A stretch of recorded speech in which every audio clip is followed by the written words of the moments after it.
கழிவறை வசதி இருப்பதாக அறிவிப்பு வெளியிட்டு அதை பயன்படுத்த அனுமதிக்காத தனியார் பேருந்து நிறுவனம் பயணிக்கு 10,000 ரூபாய் இழப்பீடு வழங்க சென்னை நுகர்வோர் நீதிமன்றம் உத்தரவிட்டுள்ளது. வழக்கு விசாரணையின் போது நியாயமற்ற வர்த்தக நடைமுறைகளை மேற்கொள்ள அனுமதிக்க முடியாது என நீதிபதிகள் கருத்து கூறினர். கழிவறையை சிறுநீர் கழிக்க மட்டுமே பயன்படுத்த வேண்டும் என்று பேருந்து நிறுவனம் தெரிவித்த நிலையில் இதுபோன்ற எந்தவித நிபந்தனைகளும் இன்றி பயணிக்க பேருந்து நிர்வாகம் அனுமதிக்க வேண்டும் என நீதிபதிகள் உத்தரவிட்டனர்.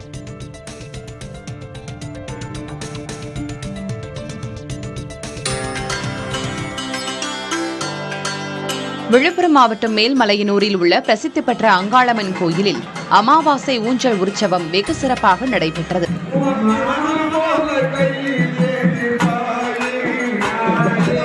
கொட்டும் மழையிலும் பல்லாயிரக்கணக்கான பக்தர்கள் அம்மனை தரிசித்து வழிபட்டனர். மூலவர் மற்றும் உற்சவர் அங்காளம்மனுக்கு பால், தயிர், பன்னீர், சந்தனம் போன்ற வாசனை திரவியங்களுடன் அபிஷேகம் செய்யப்பட்டு அதைத் தொடர்ந்து நெய்வேத்தியமும் தீபாராதனையும் நடைபெற்றது.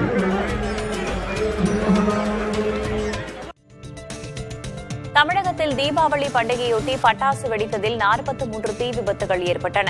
மழையின் தாக்கம் அதிக அளவில் இருந்ததால் பட்டாசுகள் பெரிய அளவில் விபத்து ஏற்படவில்லை.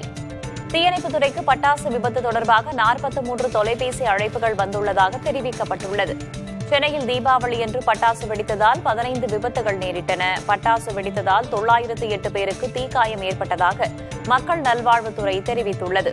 கடந்த ஆண்டை ஒப்பிடும்போது இந்த ஆண்டு பட்டாசுகளால் ஏற்பட்ட விபத்து மிகவும் குறைவு என தெரிவிக்கப்பட்டுள்ளது.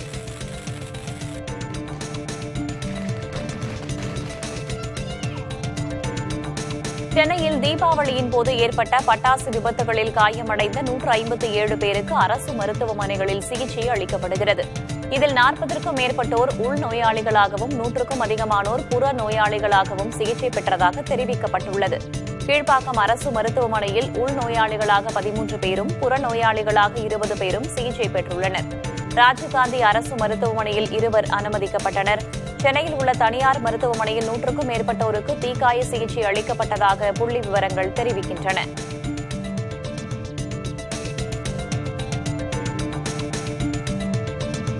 தீபாவளி பண்டிகையொட்டி தெற்கு ரயில்வேவில் 9 கோடி பேர் பயணித்திருப்பதாக ரயில்வே அதிகாரிகள் தெரிவித்துள்ளனர். சென்னையிலிருந்து மதுரை, நெல்லை, கன்னியாகுமரி, ராமநாதபுரம் உள்ளிட்ட பல்வேறு நகரங்களுக்கு 435 ரயில்கள் இயக்கப்பட்டன. இதேபோல சென்னை கோட்டத்தில் 176 கூடுதல் சிறப்பு ரயில்கள் இயக்கப்பட்டன. பயணியர் வசதிக்காக கூடுதல் நிறுத்தங்களும் அறிவிக்கப்பட்டன. அந்த வகையில் 20 நாட்களில் தெற்கு ரயில்வேவில் 9 கோடி பேர் பயணம் செய்துள்ளனர். இதனிடையே சொந்த ஊர் சென்று திரும்பும் பயணிகளின் வசதிக்காக தாம்பரம், காட்டாங்குளத்தூர் இடையே இன்று 6 மின்சார சிறப்பு ரயில்கள் இயக்கப்பட உள்ளன.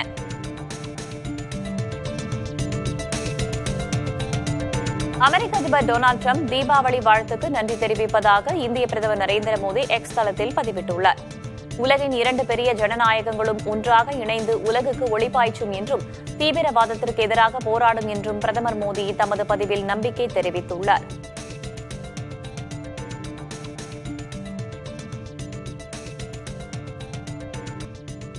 ஈரோடு மாவட்டம் பவானிசாகர் அணையின் நீர்மட்டம் 102 அடியை எட்டிய நிலையில் 2வது நாளாக உபரி நீர் வெளியேற்றப்படுகிறது. இன்று காலை நிலவரப்படி அணைக்கு நீர்வரத்து 9,534 கன அடியாக உள்ளது. கீழ்பவானி வாய்க்காலில் 1000 கன அடி நீரும், பவானி ஆற்றில் 8,534 கன அடி நீரும் வெளியேற்றப்படுகிறது. இதனால் பவானி ஆற்றில் செந்நிறத்தில் வெள்ளம் கரை புரண்டு ஓடுகிறது. தாழ்வான பகுதிகளில் வசிப்போர் பாதுகாப்பான இடங்களுக்கு செல்லுமாறு அறிவுறுத்தப்பட்டுள்ளது. திருவள்ளூர் மாவட்டத்தின் நீர்பிடிப்பு பகுதிகளில் பொழிந்த கனமழையால் சென்னையின் குடிநீர் ஆதாரமாக உள்ள ஏரிகளுக்கு நீர்வரத்து அதிகரித்துள்ளது. புழல் ஏரிக்கு நேற்று நீர்வரத்து 150 கன அடியாக இருந்த நிலையில் இன்று 860 கன அடியாக உயர்ந்துள்ளது. சோழவரம் ஏரிக்கு நேற்று நீர்வரத்து 499 கன அடி இருந்த நிலையில் இன்று 645 கன அடியாகவும், செம்பரம்பாக்கம் ஏரிக்கு நீர்வரத்து 2170 கன அடியாகவும் அதிகரித்துள்ளது. பூண்டி ஏரிக்கு நீர்வரத்து 2910 கன அடியாகவும், வீராணம் ஏரிக்கு நீர்வரத்து 1283 கன அடியாகவும் உயர்ந்துள்ளது. இதேபோல கண்ணன்கோட்டை தேர்வாய் கண்டிகை ஏரிக்கு நீர்வரத்து 90 கன அடியாக அதிகரித்துள்ளது. சென்னை அடுத்த திருமுல்லைவாயல் பகுதியில் உள்ள சாலையில் தண்ணீர் தேங்கியது. ஆவடியில் தொடர்ந்து மழை பெய்து வருவதால் ஒரு சில தாழ்வான பகுதிகளில் தண்ணீர் நிற்கிறது. சென்னை திருப்பதி நெடுஞ்சாலையில் ஆங்காங்கே மழை நீர் தேங்கியது.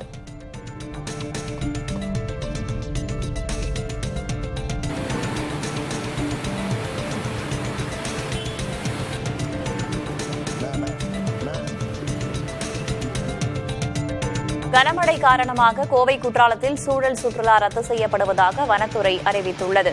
மேற்கு தொடர்ச்சி மலைப்பகுதியில் பெய்து வரும் கனமழையால் கோவை குற்றாலம் அருவியில் வெள்ளப்பெருக்கு ஏற்பட்டுள்ளது. இதனால் பாதுகாப்பு கருதி இன்று முதல் மறு அறிவிப்பு வரும் வரை குற்றாலம் சூழல் சுற்றுலா தலம் தற்காலிகமாக மூடப்படுவதாக மாவட்ட வனத்துறை அறிவித்துள்ளது.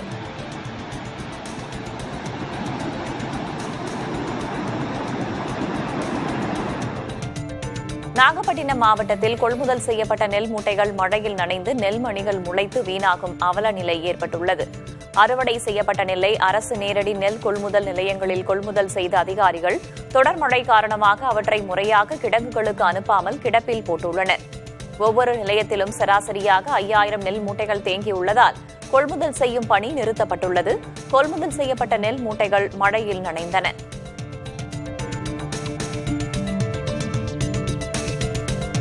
நெல்லை மாவட்டத்தில் கனமழையால் அம்பாசமுத்திரம் சுற்றுப்பகுதிகளில் அறுவடைக்கு தயாராக இருந்த நெற்கதிர்கள் நீரில் மூழ்கி முளைக்கத் தொடங்கின. மன்னார்கோவில், அய்யன் திருவாலீஸ்வரம், காக்கநல்லூர், வாகைக்குளம், பிரம்மதேசம் உள்ளிட்ட பகுதிகளில் கார் பருவ நெற்பயிர்கள் அறுவடைக்கு தயாராக உள்ளன. கனமழையால் நெற்கதிர்கள் சாய்ந்து சேதமுற்றன. மழை நீடிப்பதால் கதிர்களிலேயே நெல்மணிகள் முளைத்துவிட்டன. இதனால் வேதனை அடைந்துள்ள விவசாயிகள் நிவாரணம் வழங்குமாறு அரசிடம் கோருகின்றனர்.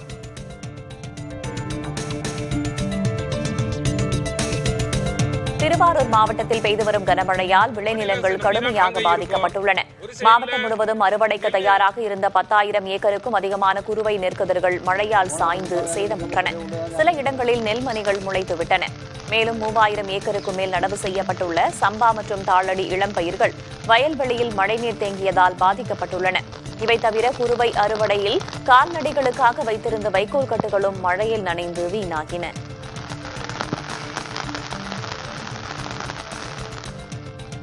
தமிழகத்தில் வடகிழக்கு பருவமழை தீவிரமடைந்துள்ளதை அடுத்து மாநிலம் முழுவதும் மழை பாதிப்பு மற்றும் நிவாரணப் பணிகளை கண்காணிக்க மூத்த IAS அதிகாரிகள் அடங்கிய 12 பேர் கொண்ட சிறப்பு குழுவை தமிழக அரசு நியமித்துள்ளது. திருவள்ளூர் மாவட்டத்துக்கு கார்த்திகேயன், காஞ்சிபுரம் மாவட்டத்துக்கு கந்தசாமி, செங்கல்பட்டு மாவட்டத்துக்கு கிராந்திகுமார் பாடி, விழுப்புரம் மாவட்டத்துக்கு ராமன், கடலூர் மாவட்டத்துக்கு மோகன், மயிலாடுதுறை மாவட்டத்துக்கு கவிதா ராமு ஆகிய அதிகாரிகள் நியமிக்கப்பட்டுள்ளனர். திருவாரூர் மாவட்டத்துக்கு ஆனந்த், நாகப்பட்டினத்துக்கு அண்ணாதுரை, தஞ்சைக்கு கிருஷ்ணனுண்ணி ஆகியோர் நியமிக்கப்பட்டுள்ளனர். இதேபோல் கள்ளக்குறிச்சிக்கு வெங்கடபிரியா, அரியலூருக்கு விஜயலட்சுமி, பெரம்பலூருக்கு லட்சுமி ஆகியோர் கண்காணிப்பு அதிகாரிகளாக நியமிக்கப்பட்டுள்ளனர். இந்த அதிகாரிகள் மழை அதிகம் எதிர்பார்க்கப்படும் மாவட்டங்களில் முகாமிட்டு வெள்ள தடுப்பு பணிகள், பாதிப்பு மேலாண்மை மற்றும் மீட்பு நடவடிக்கைகளை ஒருங்கிணைத்து நிலைமையை தொடர்ந்து அரசுக்கு அறிக்கை அளிப்பார்கள். தமிழ்நாட்டில் மேட்டூர், சோழியாறு, ஆழியாறு உள்ளிட்ட 16 நீர்த்தேக்கங்கள் 95 விழுக்காட்டுக்கு மேல் நிரம்பிவிட்டதால் அவற்றுக்கு சிவப்பு எச்சரிக்கை விடுக்கப்பட்டுள்ளது. 90 விழுக்காடு நிரம்பியுள்ள 3 நீர்த்தேக்கங்களுக்கு ஆரஞ்சு எச்சரிக்கை விடுக்கப்பட்டுள்ளது. நீர்வளத்துறை தகவலின்படி 90 நீர்த்தேக்கங்களின் மொத்த கொள்ளளவு 224.343 TMC.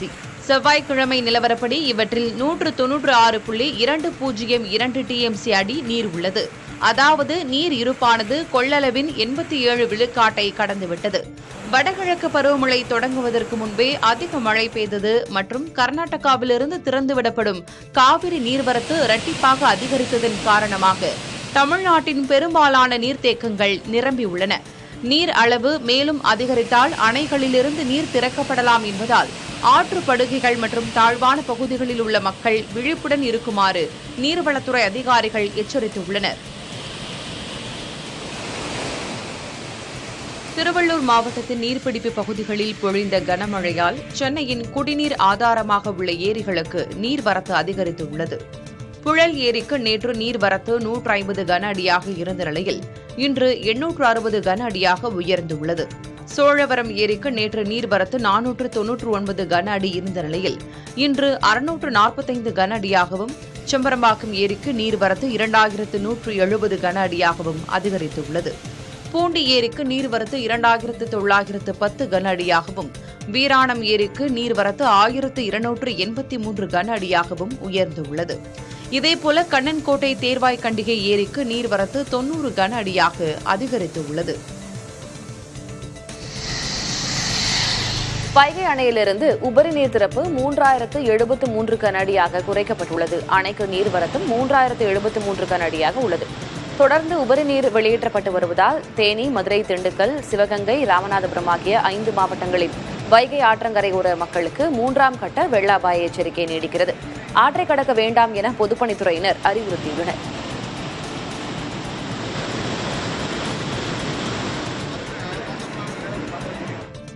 விழுப்புரம் புதிய பேருந்து நிலையத்தில் மழைநீர் தேங்கியதால் பயணிகள் சிரமத்திற்கு ஆளான நிலையில் தண்ணீரை அகற்றும் பணிகள் நடந்து வருகின்றன. இரவு முழுவதும் பெய்த மழையால் விழுப்புரம் புதிய பேருந்து நிலையத்தில் மழைநீர் தேங்கியது. இதனால் வாகனங்களை இயக்குவதில் ஓட்டுநர்கள் சிரமத்தை எதிர்கொண்டனர். பயணிகள் முகப்பு வாயிலில் நின்று பேருந்துகளில் ஏறிச் சென்றனர். தற்போது சீரமைப்பு பணிகள் நடைபெற்று வரும் நிலையில் இந்த பிரச்சினைக்கு நிரந்தர தீர்வு காண வேண்டும் என பயணிகள் கோரிக்கை வைத்துள்ளனர்.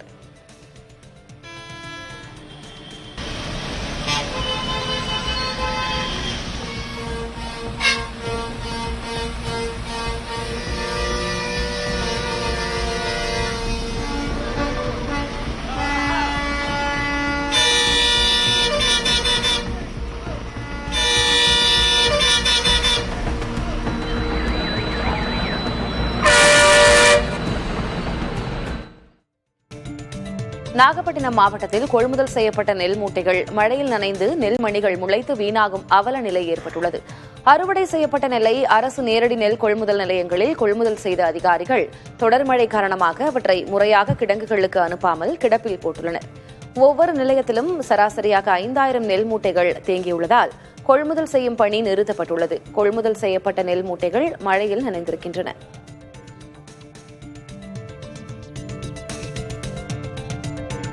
நெல்லை மாவட்டத்தில் கனமழையால் அம்பாசமுத்திரம் சுற்றுப்பகுதிகளில் அறுவடைக்கு தயாராக இருந்த நெற்கதிர்கள் நீரில் மூழ்கி முளைக்க தொடங்கின. மன்னார்கோவில், அயன் திருவாலீஸ்வரம், காக்கநல்லூர், வாகைக்குளம், பிரம்மதேசம் உள்ளிட்ட பகுதிகளில் கார்பருவ நெற்பயிர்கள் அறுவடைக்கு தயாராக உள்ளன. கனமழையால் நெற்கதிர்கள் சாய்ந்து சேதமுற்றன. மழை நீடிப்பதால் கதிர்களிலேயே நெல் மணிகள் முளைத்துவிட்டன. இதனால் வேதனையடைந்துள்ள விவசாயிகள் நிவாரணம் வழங்குமாறு அரசிடம் கோருகின்றனர். திருவாரூர் மாவட்டத்தில் பொழிந்து வரும் கனமழையால் விளைநிலங்கள் கடுமையாக பாதிக்கப்பட்டுள்ளன. மாவட்டம் முழுவதும் அறுவடைக்கு தயாராக இருந்த 10,000 ஏக்கருக்கும் அதிகமான குறுவை நெற்கதிர்கள் மழையால் சாய்ந்து சேதமுற்றன. சில இடங்களில் நெல்மணிகள் முளைத்துவிட்டன. மேலும் 3000 ஏக்கருக்கு மேல் நடவு செய்யப்பட்டுள்ள சம்பா மற்றும் தாளடி இளம்பயிர்கள் வயல்வெளிகளில் மழைநீர் தேங்கியதால் பாதிக்கப்பட்டுள்ளன. இவை தவிர குறுவை அறுவடையில் கால்நடைகளுக்காக வைத்திருந்த வைக்கோல் கட்டுகளும் மழையில் நனைந்து வீணாகின. புதுச்சேரியில் தொடரும் கனமழையால் 200 ஏக்கர் நெற்பயிர்கள் மழைநீரில் மூழ்கியிருப்பதால் விவசாயிகள் வேதனையடைந்துள்ளனர். 2 நாட்களாக கனமழை பெய்து வரும் நிலையில் அங்குள்ள கரிக்கலாம்பாக்கம் பகுதியில் சுமார் 200 ஏக்கர் நெற்பயிர்கள் மழைநீரில் மூழ்கியுள்ளன. பருவமழைக்கு முன்பு வடிகால் வாய்க்காலை தூர்வாரதால் மழைநீர் வடிய வழியின்றி நெல் வயலில் தேங்குவதாக விவசாயிகள் கூறியுள்ளனர். வேளாண் அதிகாரிகள் ஆய்வு செய்து நெற்பயிரை பாதுகாக்க நடவடிக்கை எடுக்க வேண்டும் என விவசாயிகள் கோரிக்கை விடுத்துள்ளனர்.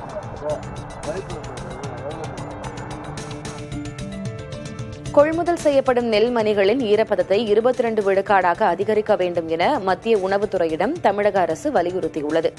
தஞ்சாவூர், திருவாரூர், நாகை உள்ளிட்ட காவிரிப்படுகை மாவட்டங்களில் நடப்பாண்டில் 6.5 லட்சம் ஏக்கரில் குறுவை பருவ நெல் சாகுபடி நடந்துள்ளது. தற்போது பல்வேறு மாவட்டங்களில் மழை பெய்து வரும் நிலையில் கொள்முதல் நிலையங்களில் 17 விழுக்காடு ஈரப்பதம் உள்ள நெல்லை மட்டுமே கொள்முதல் செய்ய மத்திய அரசு அனுமதி வழங்கியுள்ளது. ஆனால் மழை காரணமாக நெல்லின் ஈரப்பதம் 22 விழுக்காடு வரை அதிகரித்துள்ளதால் அதிகாரிகள் அதனை திருப்பி அனுப்புகின்றனர். விவசாயிகள் பாதிக்கப்படுவதால் நெல்லின் அனுமதிக்கப்பட்ட ஈரப்பதத்தை 22 விழுக்காடு என அதிகரிக்க வேண்டும் என மத்திய உணவுத்துறைக்கு தமிழக உணவுத்துறை வாயிலாக கடிதம் எழுதப்பட்டுள்ளது. இதனிடையே நெல் ஈரப்பத வரம்பை 25 விழுக்காடாக அதிகரிக்க பலமுறை வலியுறுத்தியும் தமிழக அரசு நடவடிக்கை எடுக்கவில்லை என பாமக தலைவர் அன்புமணி விமர்சித்துள்ளார்.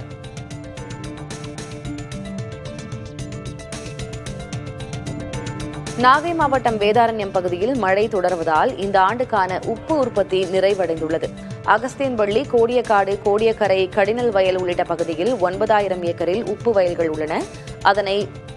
அதனை நம்பி 10,000க்கும் அதிகமான தொழிலாளர்கள் இருக்கிறார்கள். நடப்பாண்டு மழையால் உப்பு உற்பத்தி தடைபட்டுள்ளது. நடப்பாண்டின் 3 லட்சம் டன் உப்பு உற்பத்தி என்ற இலக்கை அடைய முடியாமல் 80,000 டன்னுடன் இந்த சீசன் நிறைவடைந்ததாக தொழிலாளர்கள் கூறுகின்றனர்.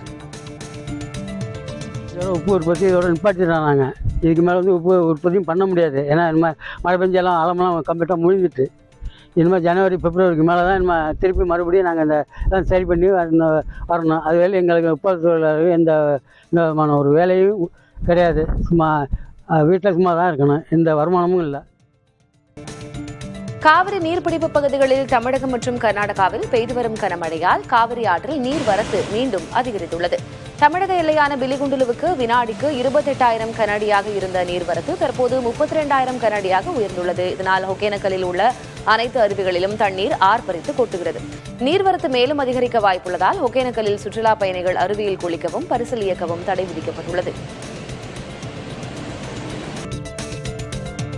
ஜன்தன் வங்கிக் கணக்குகளில் 14 கோடியே 28 லட்சம் கணக்குகள் செயல்படாதவையாக மாறிவிட்டது தெரியவந்துள்ளது. அதாவது நாட்டில் உள்ள மொத்த ஜன்தன் கணக்குகளில் 26 விழுக்காடு செயல்படாதவையாக உள்ளன. ஏழை எளிய மக்களையும் வங்கிச் சேவைக்குள் கொண்டுவர குறைந்தபட்ச கணக்கு இருப்பு தேவைப்படாத ஜன்தன் கணக்குகள் தொடங்கப்பட்டன. கடந்த 2014ஆம் ஆண்டு ஜன்தன் கணக்கு முறை நடைமுறை தொடங்கப்பட்டது. கடந்த ஆகஸ்ட் மாதத்தில் இந்தியாவில் தேயிலை உற்பத்தி 7.8 விழுக்காடு சரிந்துள்ளதாக இந்திய தேயிலை வாரியம் தெரிவித்துள்ளது. பருவநிலை பாதிப்பு மற்றும் பூச்சி தாக்குதல்கள் உற்பத்தி சரிவுக்கு முக்கிய காரணங்களாக கூறப்படுகின்றன. 2025ஆம் ஆண்டு ஆகஸ்ட் மாதத்தில் வட இந்தியாவில் 16.62 கோடி கிலோவும் தென்னிந்தியாவில் 1.61 கோடி கிலோ தேயிலையும் உற்பத்தி செய்யப்பட்டுள்ளதாகவும் கூறப்படுகிறது. மேற்கு வங்க மாநிலத்தில் தேயிலை உற்பத்தி 4.59 கோடி கிலோவாக குறைந்துள்ளதாகவும் தேயிலை வாரிய அறிக்கையில் கூறப்பட்டுள்ளது.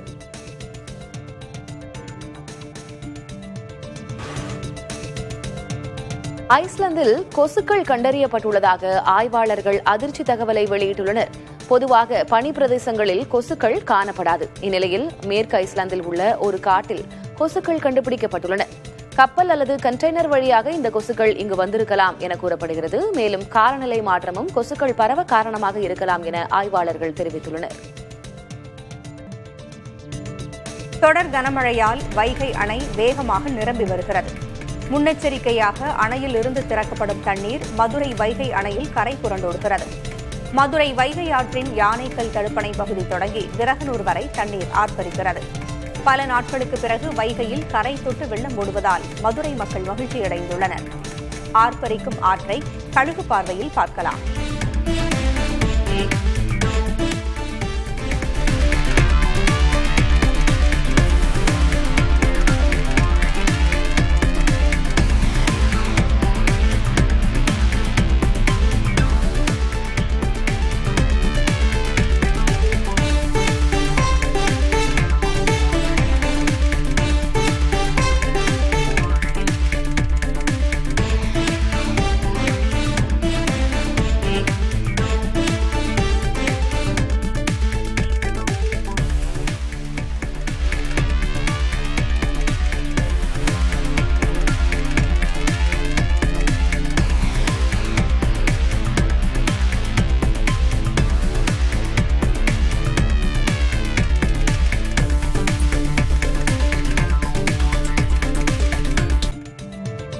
திருப்பத்தூர் மாவட்டம் ஆம்பூர் மற்றும் சுற்றுவட்டார பகுதிகளில் தொடர்ந்து பெய்து வரும் கனமழையால் மலை கிராமங்களில் உள்ள ஆறுகளில் வெள்ளப்பெருக்கு ஏற்பட்டுள்ளது. இதனால் ஆம்பூர் பனங்காட்டேரி மலை கிராமத்திற்கு செல்லும் முக்கிய சாலை துண்டிக்கப்பட்டுள்ளது. மேலும் இந்த வெள்ளத்தால் கம்பிக்கொல்லை பகுதியில் உள்ள ஆனை மதகு அணை நிரம்பி உபரி நீர் வெளியேறுகிறது.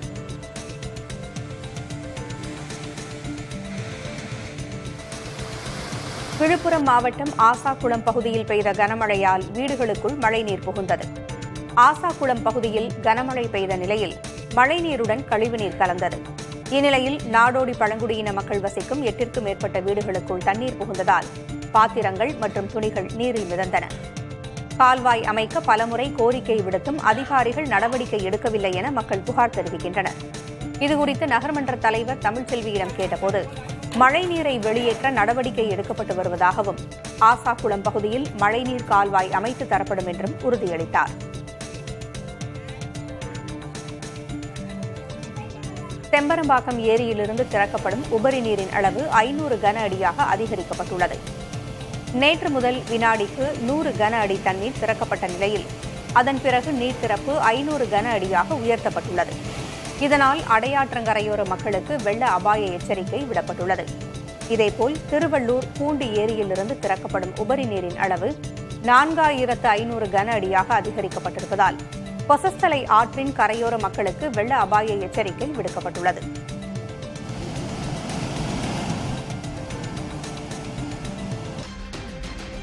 ராமேஸ்வரம் மீனவர்கள் தொடர்ந்து 2வது நாளாக மீன்பிடிக்க செல்லாததால் 1 லட்சத்திற்கும் மேற்பட்ட மீன்பிடி தொழிலாளர்கள் வேலை இழந்துள்ளனர். வங்கக்கடலில் சூறைக்காற்று வீசும் என்று எச்சரிக்கப்பட்டிருப்பதால் ராமேஸ்வரம், மண்டபம் பகுதிகளைச் சேர்ந்த மீனவர்கள் மறு அறிவிப்பு வரும் வரை கடலுக்கு செல்ல வேண்டாம் என்று அறிவுறுத்தப்பட்டுள்ளனர். இதனால் 2300க்கும் மேற்பட்ட படகுகள் கரையில் நிறுத்தப்பட்டுள்ளன. கடலுக்கு செல்லாததால் வருவாயின்றி தவிப்பதாக மீனவர்கள் வேதனை தெரிவிக்கின்றனர். 4 நாளாக போக ஒரு குடும்பத்துக்கு 5000 ரூபாயிலிருந்து 10,000 ரூபா வரைக்கும் வருமான இழப்பு ஏற்பட்டிருக்கு. என் குடும்பத்துக்கு 4 நாளாக மழை வேறு, வீட்டை விட்டு வெளியே வர அன்றாடம் 1000 ரூபாய்க்கு 500 ரூபாய்க்கு நான் பிழைச்ச ஒரு கூலி தொழிலாளி குடும்பத்தில் பூரா பாதிக்கப்பட்டு குடும்பத்தில் வருமானமே இல்லாமல் பாதிக்கப்பட்டிருக்கான். சென்னையை அடுத்த ஆவடியில் குடியிருப்பு பகுதியில் மழைநீரோடு கழிவுநீர் கலந்து சாலையில் தேங்கியது. அண்ணா தெரு, பள்ளி விநாயகர் கோவில் தெரு, வாணி விநாயகர் கோவில் தெருவில் மழைநீருடன் கழிவுநீர் தேங்கி நிற்கிறது.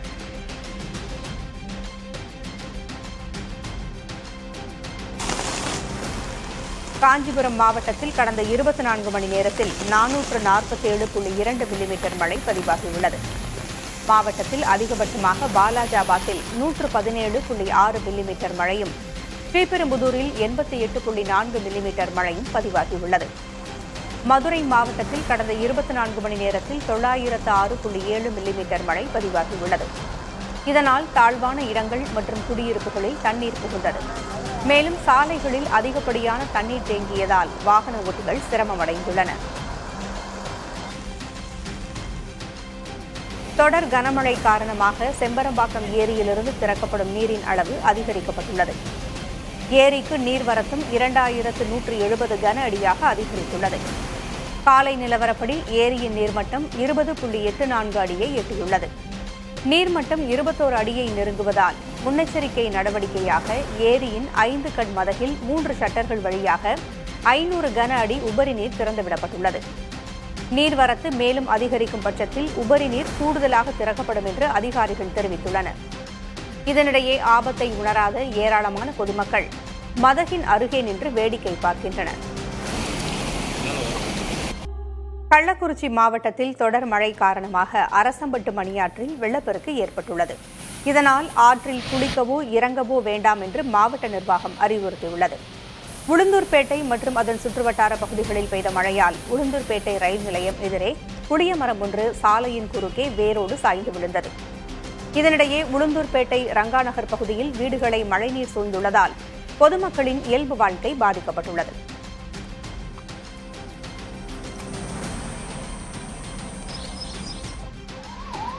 நீலகிரி மாவட்டம் உதகையில் காற்றுடன் மழை பெய்து வருவதால் 5 வனத்துறை சுற்றுலா தலங்கள் இன்று மூடப்பட்டன.